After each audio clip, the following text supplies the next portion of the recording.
You'll have to excuse me, I'm very sick today, but this is my eyeshadow palette drawer. It is very heavy.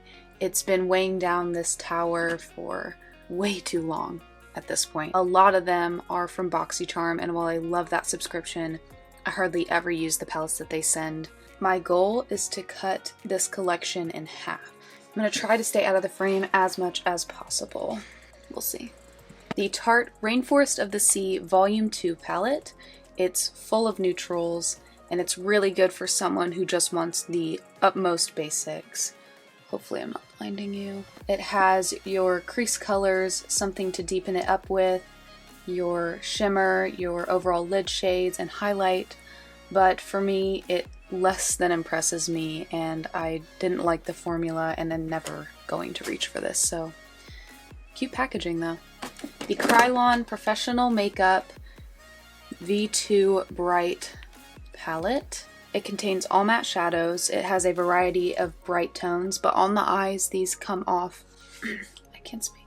But on the eyes these come off a little more pastel rather than rich pigment. It's a nice palette, and I like that you get lighter and deeper shades of each color, but if I hadn't received this in my kit, I probably never would have purchased it, but because I paid $2,500 for that kit, I'm keeping it. For now, at least for now.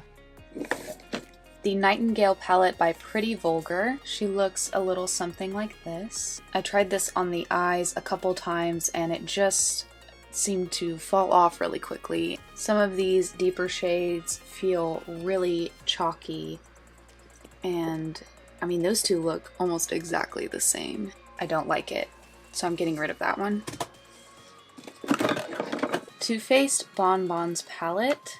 When it first came out, I wasn't interested in purchasing it at all, and then a friend of mine had it and I swatched hers and I was really interested, and I don't know why because I've literally never used this. The shades aren't bad, I just don't think they're very quality for the price, and I just really wish I would have purchased the original chocolate bar palette because I think I would have got a lot more use out of that than this one. I don't understand why they put these pans in here with tape. Do you see that?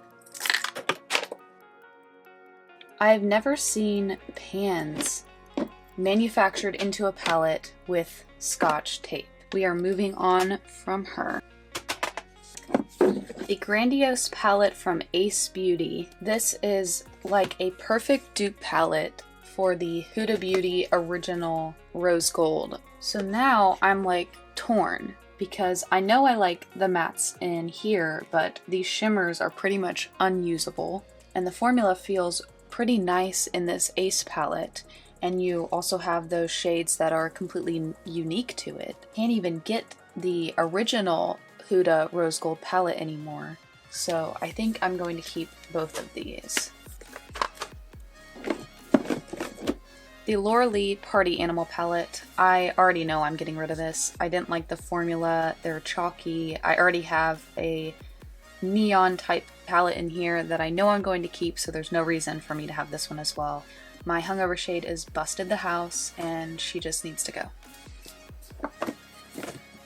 This is the Winky Lux Kitten palette. It's very cute. I like the 9-pan layout. It's a nice dive into color for people who are still sticking to their neutrals but want to branch out a little bit.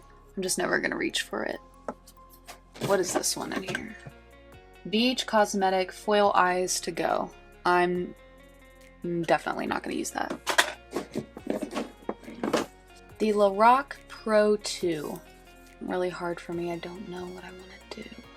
I almost hit pan on that light brown shade, and I really loved these rosy shimmers. The shimmers are a really nice formula, and it's great for a makeup artist because you have the row of mattes and then the row of shimmers. But I don't know, I like literally never use this. I really wanted the Pro 1, but I was in my phase of cool tones when I purchased this, so I'm gonna think on that one for a minute. I'm gonna put that in a maybe pile. I shouldn't make a maybe pile, but I'm going to.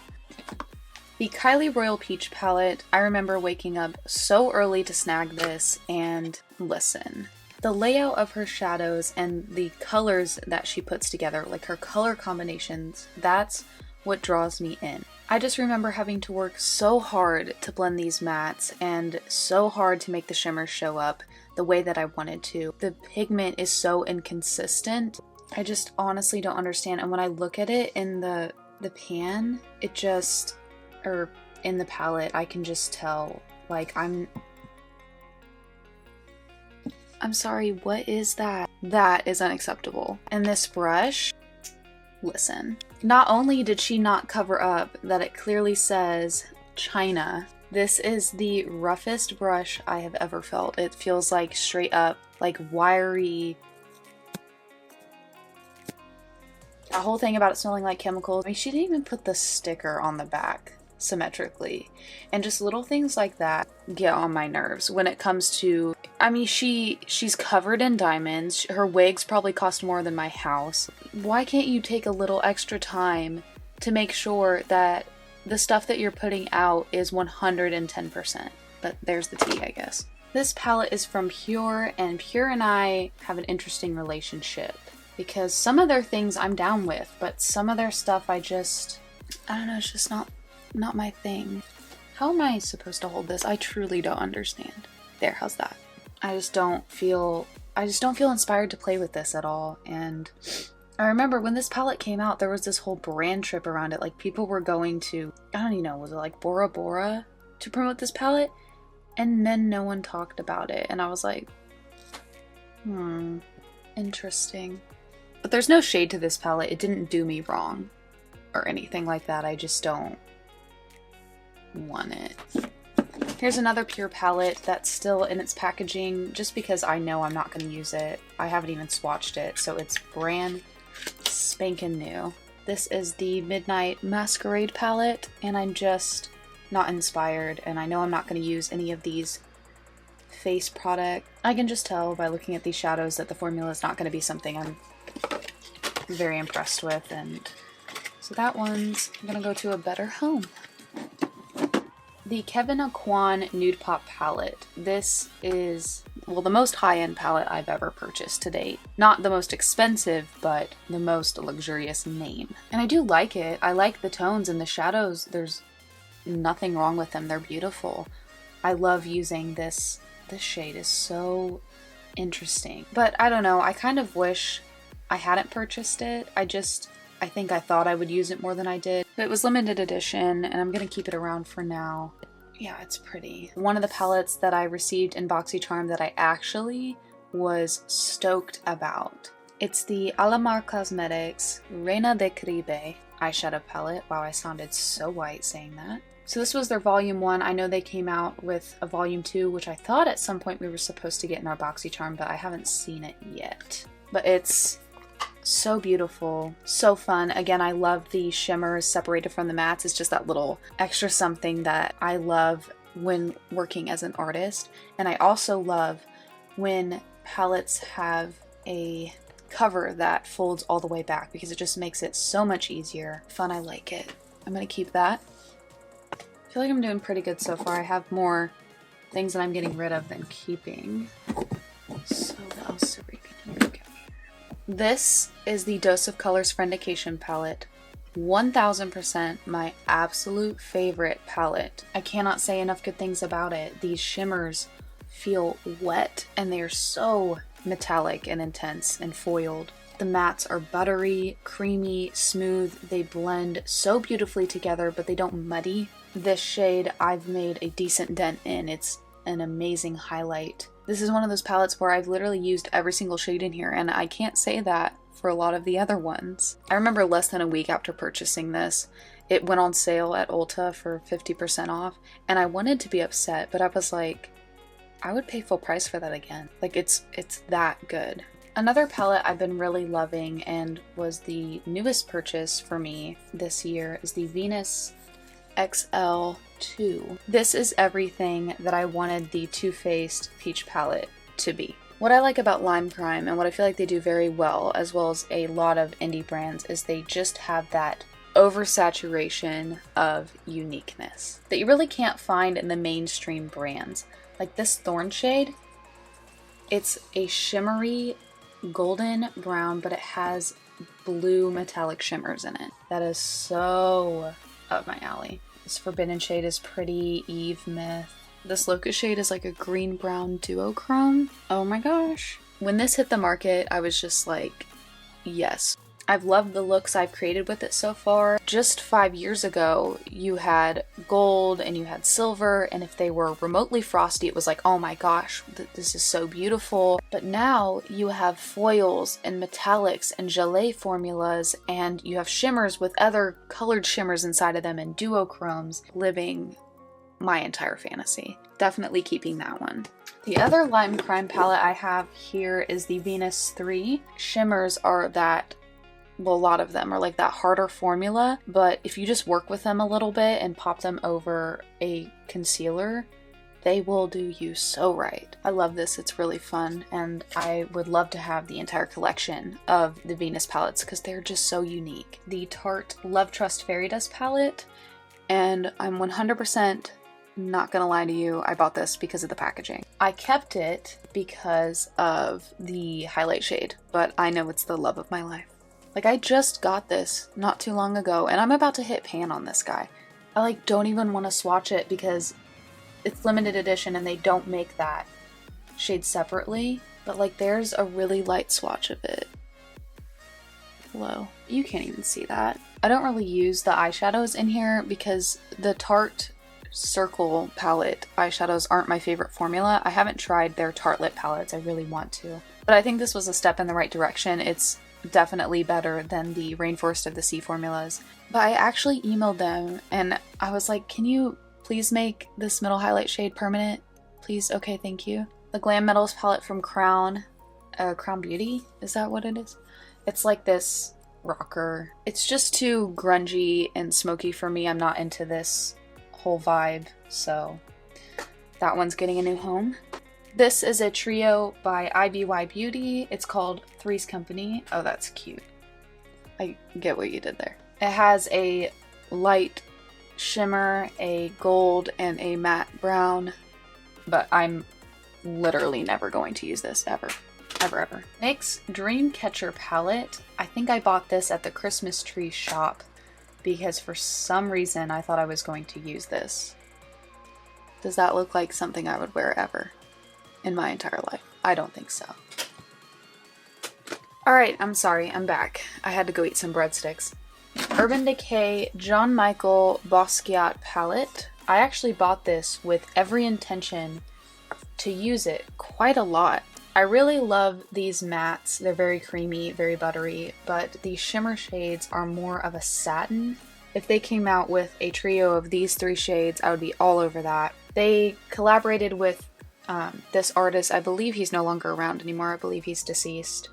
And the packaging is really beautiful and quite sturdy. And they made it so that you could hang these on your wall. But unfortunately, I'm passing this along.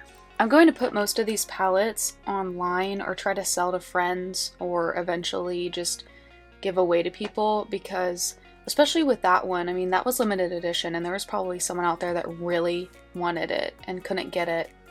And I'm sorry for being that person that picked it up thinking I was going to use it and didn't. I don't like doing that when it comes to limited edition stuff, so I apologize.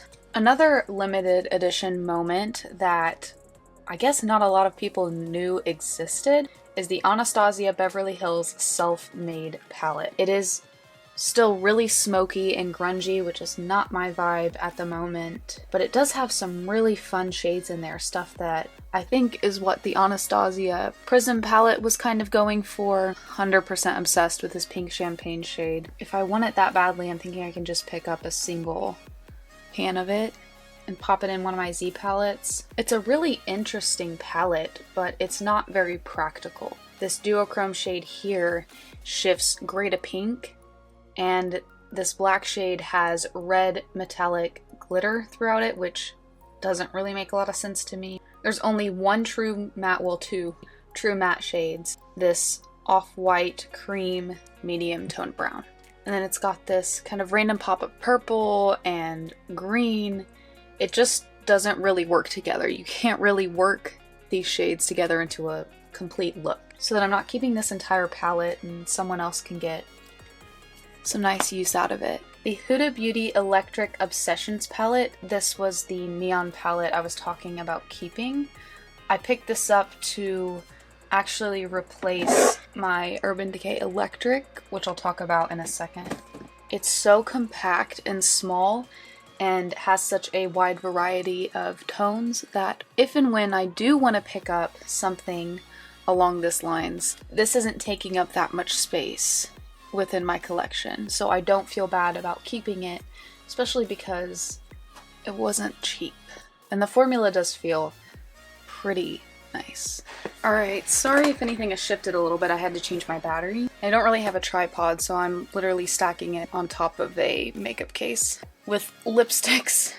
Using it to tilt, it's really safe. Okay, so this Urban Decay Electric palette, it's so bulky. Sorry, I'm not sure. Alexa, I'm not freaking talking to you. So it's very bulky and it's made entirely of plastic, so if you were to drop this on a hard surface, she's done for. When this first hit the market, I think it sat with everyone really well because there wasn't a lot of stuff like this out there, and it was a really good formula. But at this point, I've had this guy for a minute, so I'm getting rid of this because I purchased the Huda palette to kind of hone down on the amount of space that I was taking up within my drawer. If I'm only keeping a palette for 1 or 2 shades and I can purchase those shades necessary— wait, what am I saying? If I'm only keeping a palette for 1 or 2 shades and I can get those shades separately, then there's no reason for me to keep the palette. You know, it's just completely unnecessary. So you can see how much less space is going to be taken up in my collection. And the Huda palette only has 1 less shadow than the Urban Decay, and I feel like these are more today neons, if you get what I mean. This is, oh my gosh, this is going to be so hard for me because this is the only eyeshadow palette that I have an emotional attachment to. The Urban Decay Naked 2 was the very first palette I ever purchased. Back in high school, I would use the shade Tease and I would deepen it up in the very outer corner with Blackout, and then I would either use Half Baked or Verve on the lid because, you know, back then we were so very basic and you didn't need 75 shadows for your eye look. And I know 100% I'm like never going to use this again. It's like getting that first dollar of your business that you created, like you want to hang that on the wall and display it. And I just feel like I might regret getting rid of this because I can never get that first palette back again. And not to mention they already discontinued the original Naked palette, and I feel like this one's going to be next and they're going to come out with some reloaded version that's not near as good. I think I'm gonna keep this. Okay, now this one. This is the Storybook Cosmetics Wizardry and Witchcraft palette. Some really beautiful eyeshadows. But this palette is really special to my heart because I am die-hard a fan of Harry Potter. Massively obsessed. I'm a Gryffindor, by the way, but I didn't purchase it for the shadows. I purchased it for the experience. The Jeffree Star Thirsty palette was another one of my favorites from last year, and I really love this because there's a lot of unique formulas in here and the mattes literally blend themselves. They're beautiful. If you take out these 3 bottom shades down here, it's like, it's neutral, you know, and then bam. I think this is the same formula as Blood Sugar, correct? If so, I might pick up Blood Sugar, although that is a pretty bulky palette. I have a couple Lorac little trios here. Yeah, I've literally not even touched those. I'm getting rid of them. I haven't even swatched them. That's embarrassing. The Happy Birthday palette from NYX. I'm gonna be honest, I don't really know what they were going for with this palette. I don't like the formula, I don't like the shades. I got this as a free gift for my birthday from Ulta a couple years back. There was all this weird glue residue all over the packaging. That orange shade has already kind of cracked. I don't really understand what they were going for, so I'd just rather not have it. Like, I don't know. The Desert Dusk from Huda Beauty. I don't use this as much as I thought I would, but it's really unique. I do swatch it a lot, that's why it looks like it's really loved. But it gives me Blood Sugar vibes, maybe Natasha Denona Lila palette vibes. Now that I'm looking at it, I could create some really cool looks with that. Modern Renaissance from Anastasia Beverly Hills. Cult classic. I did my first ever YouTube tutorial using this palette. Don't mind my love letter shade. She came like that. The formula is really nice. It's mostly an array of mattes. The shimmers are kind of like your really highlighty metallic shades. I usually use this palette to complete my look, so I'll find a really gorgeous shimmer in a different palette, and then I'll use these mattes in the crease and to deepen it up, the shimmers to highlight the inner corner and the brow bone. It is very hyped, but it's a good palette. If these are your type of tones, I think you'll definitely enjoy it. I think it's good all around for anyone to have, a beginner, a makeup artist, or someone who just has their own unique collection. I think it's really good to have palettes like this. You're not oversaturated with all of these colors and you don't have that basic starting point. Although, you know what? Now that I'm looking at this, yeah, I love having 3 of the same exact palette in my collection. Smoked by Urban Decay is really interesting. It comes with this zipper packaging, which I really like because it's great for travel. She's kind of a mess. I'm gonna have to glue this back together if I pass it on to someone. I just don't use these colors on my eyes or play with them at all. But I did purchase this because it came with a full-size eyeliner and a miniature of eyeshadow primer, and it was on sale, so I really wasn't losing out on any money. But I never used this on my eyes, not once. I'm definitely going to pass that on because the formula is still good. The Buff Collection palette from Pure Cosmetics. This is a different Pure than the last Pure I was talking about. This is P-U-R-E and this one is P-U-R with an umlaut above the U. This was supposed to be a dupe for the Urban Decay Naked 3 palette, and while the tones are very beautiful and the shades are really soft and pretty, like don't get me wrong, they're not chalky at all, I feel like they're not going to have very good lasting power, and it's going to be hard to get the pigment to be opaque. I just feel like they'll probably end up blending in with each other and muddying together, and the shimmers are going to be that of, I just feel like the colors are going to end up either muddying together or blending away. The colors are really gorgeous. I think this would be a beautiful palette to use on a bridal party, but I just think the execution of the formula was not well received. Now this big guy is the Kat Von D Saint and Sinner palette. Now I bought this a long time before the whole debacle happened, so we're not going to get into that. The packaging is impractical, yes, it's very bulky, but these do fold back, so that's nice that you can kind of just get this whole situation going on. I do really like this palette. If I ever see a look and I'm like, I want to create that, but I don't know if I have all the shades, and there's that like one unique shade that I need, half the time that I pull up this palette, it's in there. This Cathedral shade is gorgeous. These topper shades, which I thought, oh my gosh, I'm never going to use. Who uses topper shades? I actually really like them. I think they add something special to your look. I think this was a cool concept. I like the attention to detail. I like how the shade names are written in this border around everything. I think it's very beautiful and it was very well done. I think Kat Von D is a really talented artist. I just think she needs to rethink some of the shit that she does. This is the Naked Cosmetics palette. It doesn't have a name on it, but it is a trio. It comes with a shimmery red, green, and orange. The formula is really nice, but I have all 3 of these colors in other palettes, so I don't need it. This palette is by Real Her. It's the Be Your Own Kind of Beauty, #1. The formula reminds me of the Lorac shadows. I have used this on a couple of my more mature clients, but I find a lot of the shades end up looking the same on the eyes. So I don't really have a lot of use for this. I'm going to pass it on to someone else who will. But I do like the message that's behind this brand. This is the Tarte Rainforest of the Sea Volume 3 eyeshadow palette. I'm like, why is it in the packaging still? Okay, I just received this in my BoxyCharm and it ended up in my palette drawer. And I was actually really interested in testing this out, and I do test out most of my BoxyCharms when I can. This March I can get up a January and February review and a March unboxing. Fingers crossed. But I thought some of these shades would look really pretty as highlights on the face. I'm definitely going to keep that. The Blink Electric Eyes palette, it has BoxyCharm on the front, so I think it was a collaboration with them. It's all shimmer shades, sort of a variety of, well, no, there really isn't any variety in here. A gold and a peachy, kind of rose gold and a red. They feel really wet. Oh, that's pretty. Yeah, that's super gorgeous. but I don't think I'm ever going to use this.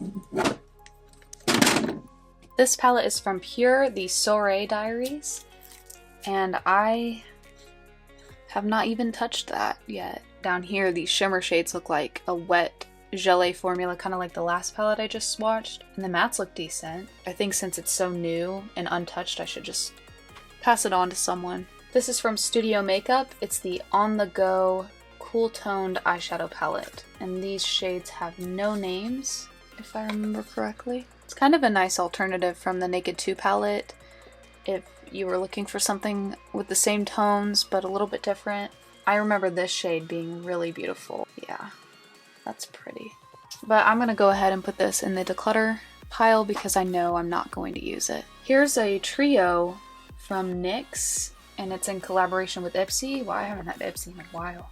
And it's, yeah, no thank you. The ColourPop and My Little Pony collaboration palette. I don't know what the heck was going on with my finger right there. Look how cute that is. Oh my gosh. This is the only ColourPop eyeshadow palette I own. I remember swatching these and I wasn't super impressed, but these two shades are really unique and pretty. This is like a duochrome green and white. Yeah, I definitely want to play with it. ColourPop really brought it with this packaging though. Isn't that everything? That is so beautiful. I'm gonna keep this. This is an inexpensive palette. There's no reason for me to get rid of it. Shouldn't get rid of things that you still actually like just for the sake of decluttering. Alright, this is what the inside of the drawer looks like. Now that it's empty, that's absolutely disgusting.